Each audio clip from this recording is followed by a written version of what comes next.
स्वागत है आपका अपनी मैथ्स की क्लास में। आज की क्लास में हम चर्चा करेंगे चैप्टर 3 जिसका नाम है pair of linear equations in two variable के इंट्रोडक्शन के बारे में। बढ़ते हैं चैप्टर 3 की तरफ जिसका नाम है pair of linear equations in two variable.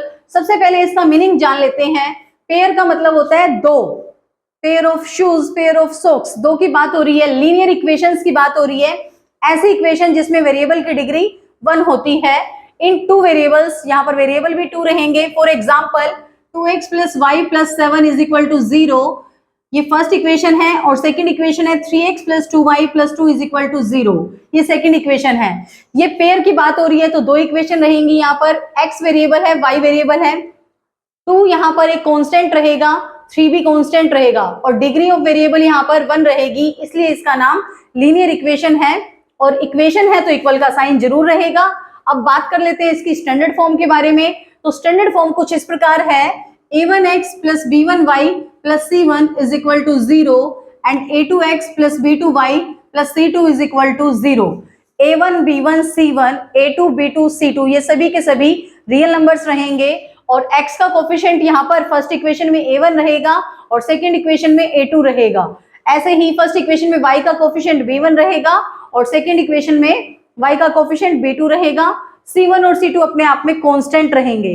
अब बात कर लेते हैं इस इक्वेशन को सोल्व किस प्रकार करेंगे हम। इसको सोल्व करने के दो मेथड रहेंगे। पहला मेथड रहेगा ग्राफिकल मेथड और दूसरा मेथड रहेगा अलजेब्रिक मेथड। ग्राफिकल मेथड में स्टूडेंट्स हम क्या करेंगे, with the help of graph इस पेयर का हल निकालेंगे, सॉल्यूशन निकालेंगे। जैसे आपको ये इक्वेशन दिखाई भी दे रही है बोर्ड पर, इसका अगर मुझे सॉल्यूशन निकालना है तो इसके सॉल्यूशन निकालने के लिए 9th क्लास में भी हमने डिस्कस कर रखा है।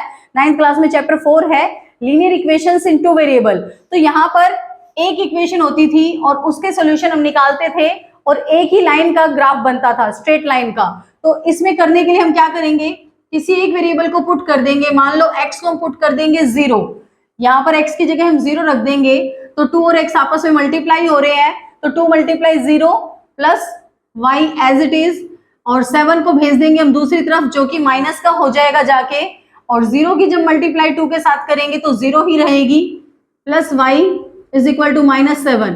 तो यहाँ से y की वैल्यू आ जाएगी -7। एक बार इसी इक्वेशन में हम y की जगह पर 0 पुट कर लेंगे इन इक्वेशन फर्स्ट इक्वेशन की बात कर रही हूं मैं, इसको नंबर 1 मान लेते हैं हम। फर्स्ट इक्वेशन में हमने एक बार x की जगह 0 रखा है, अब एक बार y की जगह 0 रख लेते हैं। 2x plus 0 is equal to -7। तो इस तरीके से हमारे पास x की वैल्यू आ जाएगी -7/2।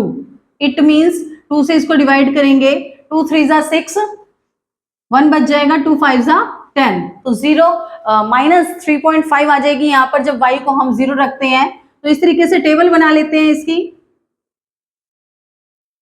x और y। जब x 0 है तो y की वैल्यू हमारे पास -7 आई है और जब y 0 है तो x की वैल्यू -3.5 आई है। तो इस तरीके से 9th क्लास में भी किया था और 10th क्लास में भी ऐसे ही इसका ग्राफ हम ड्रॉ करेंगे इस इक्वेशन का। यहाँ पर xy प्लेन पर ये x एक्सिस ले लेंगे हम, ये नेगेटिव x एक्सिस होगा और ये y डैश, मतलब यहाँ पर नेगेटिव नंबर्स आएंगे डैश वाले पे। तो y हमारा -7, -1, -2, -3, -4, -5, -6, -7 यहाँ पर आएगा। और यहाँ पर y कोऑर्डिनेट हमारा 0 है, x कोऑर्डिनेट -3.5 होना चाहिए, जहां पर -1, -2, -3, -4। तो -3 और 4 के बीच में रहेगा माइनस का 3.5। तो इस तरीके से ये लाइन ग्राफ हमारा बन जाएगा।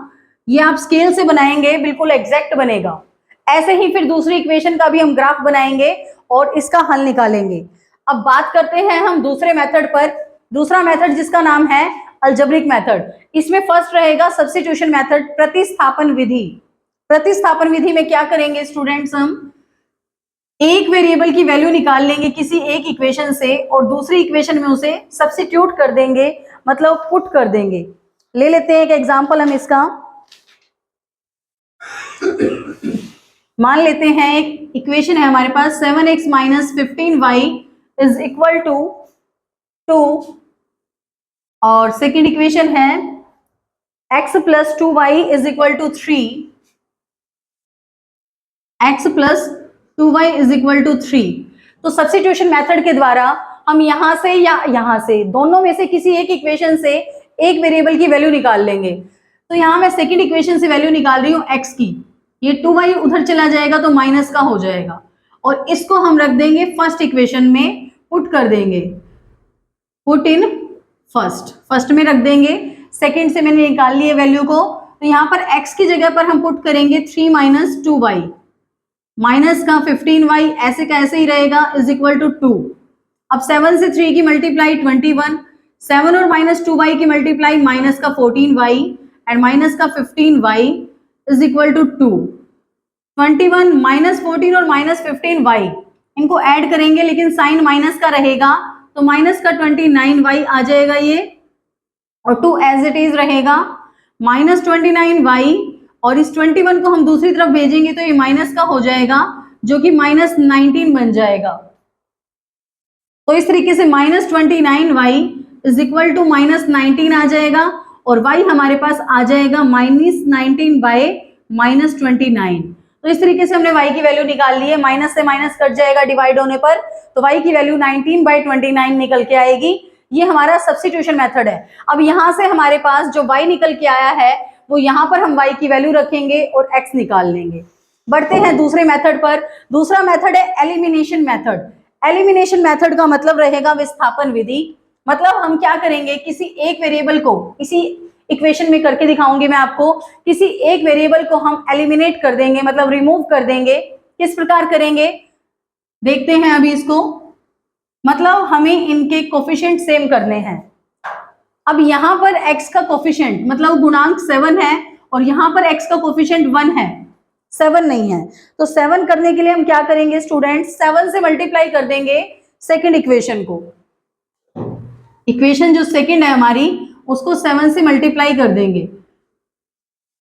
7x plus 14y is equal to 7 3 जा 21, और फर्स्ट इक्वेशन जो हमारी है उसको एज इट इज लिख देंगे।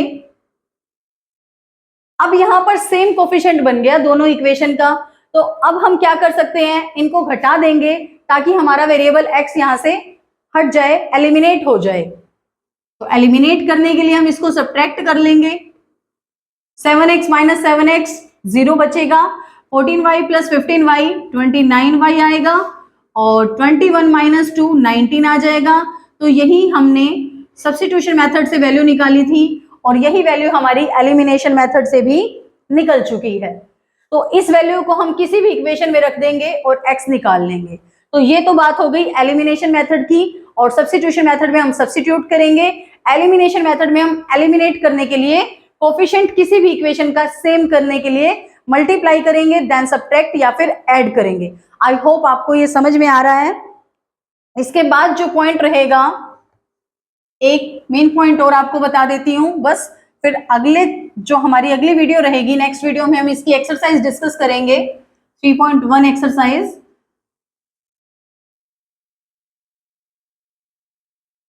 A1 by A2 is not equal to B1 by B2। हमारे पास सपोज यही इक्वेशन को ले लेते हैं जो भी हमने ले रखी थी, is equal to 2x plus 2y is equal to 3। तो इसमें A1 by A2 जब B1 by B2 के बराबर नहीं है, A1 यहां पर 7 है, A2 यहां पर 1 है, ये बराबर नहीं है B1 by B2 के, माइनस 15 है B1 की वैल्यू और B2 की वैल्यू है 2। जब हमारे पास ये कंडीशन बनेगी स्टूडेंट्स, तो सिर्फ एक ही सोल्यूशन निकलेगा।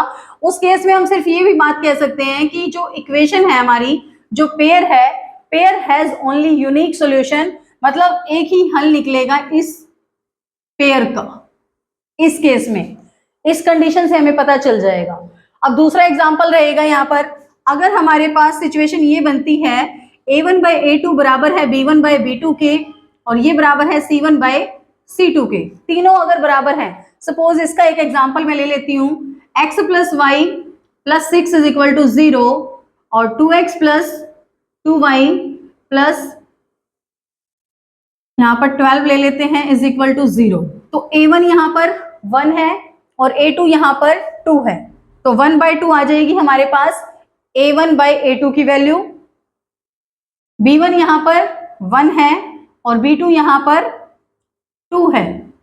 C1 यहाँ पर 6 है और C2 यहाँ पर 12 है, जिसको आप कट करेंगे तो अगेन 1/2 आएगा। तो जब तीनों बराबर होंगे तो उस केस में जो हमारा पेयर होगा उसके पास मैनी सॉल्यूशन निकलेंगे, मतलब इनफाइनाइटली सॉल्यूशन निकलेंगे, इनफाइनाइट मैनी सॉल्यूशंस। और जो सिस्टम होगा इक्वेशन का वो कंसिस्टेंट रहेगा। अगर हम बात करें तो सिस्टम ऑफ इक्वेशन कैसा रहेगा, डिपेंडेंट रहेगा, कंसिस्टेंट रहेगा, और इस केस में भी कंसिस्टेंट रहेगा, डिपेंडेंट रहेगा। सिर्फ एक ही केस ऐसा रहेगा जिसमें सिस्टम ऑफ इक्वेशन जो होगा इनकंसिस्टेंट होगा, उसका एग्जांपल अभी डिस्कस कर रही हूं मैं आपके साथ।